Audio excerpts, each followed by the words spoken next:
Bunga ini bunga palsu, tapi semangat saya tidaklah palsu.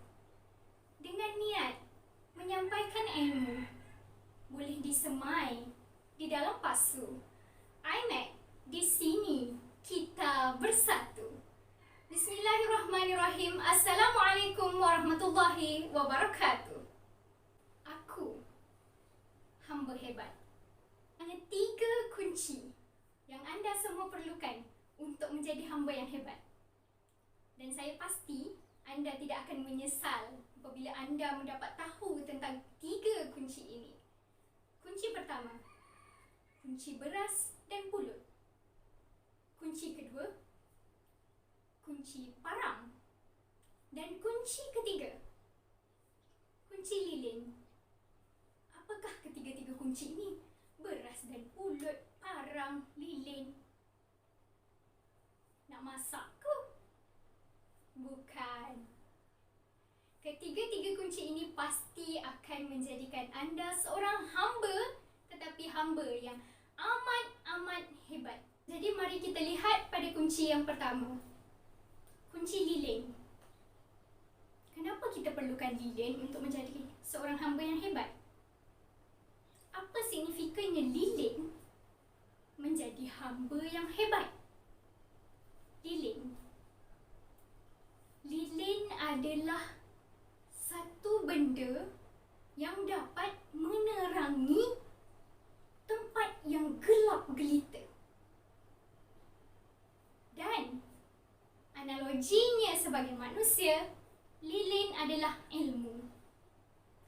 Ilmu yang ada di dada setiap manusia pasti akan menjadikan seseorang itu dapat mencari jalan keluar bagi setiap perkara, setiap permasalahan yang ada di dunia ini. Tak kisahlah masalah online class, masalah COVID ataupun masalah keluarga sekalipun. Dengan ilmu, mereka pasti dapat keluar daripada jalan-jalan yang gelap. Kerana apa? Kerana Rasulullah sendiri berkata, bukan saya kata, 3 kelebihan orang yang menuntut ilmu. Yang pertama, mereka akan dimudahkan jalan untuk masuk ke syurga. Yang kedua, malaikat sendiri akan membesarkan, melebarkan sayap-sayap mereka, mendoakan keampunan bagi orang-orang yang menuntut ilmu.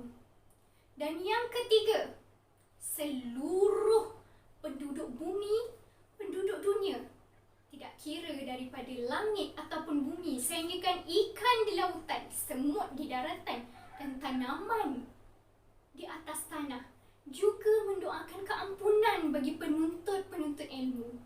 Kita beralih kepada kunci yang kedua. Kunci beras dan pulut. Saya nak tanya kepada anda, jika anda melihat beras dan pulut ini, adakah anda dapat membezakan yang mana satu beras, yang mana satu pulut?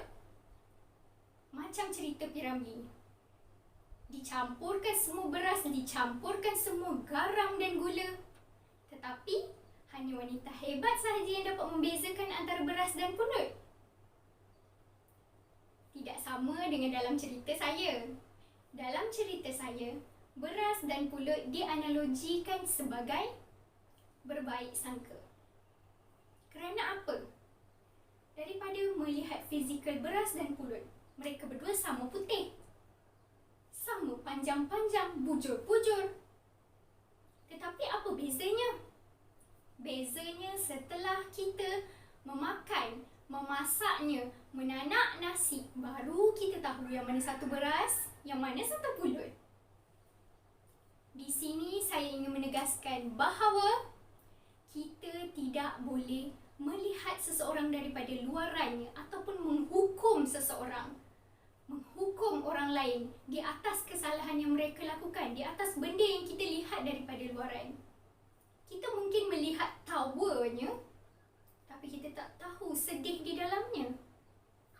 Dan kita mungkin melihat wajahnya, tapi tak mungkin kita dapat membaca fikirannya. Dan juga mungkin engkau mengenali orang itu, kenal sangat-sangat kawan rapat, tapi kau tak pernah pernah tahu isi hatinya.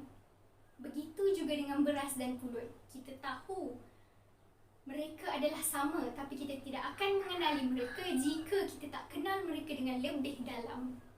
Oleh itu, jangan cepat menghukum seseorang, bersangka baik dengan seseorang, kerana Allah adalah sebaik-baik penghukum dan kita bukanlah orang yang layak untuk menghukum seseorang.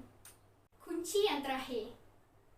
Ini adalah rahsia yang terbesar. Jika anda dapat mengetahui rahsia-rahsia kunci ini, anda pasti dapat menjadi hamba yang hebat. Tahniah kerana anda layak untuk mengetahui ketiga-tiga kunci ini. Sudah pastinya anda mampu menjadi seorang manusia dan hamba yang hebat.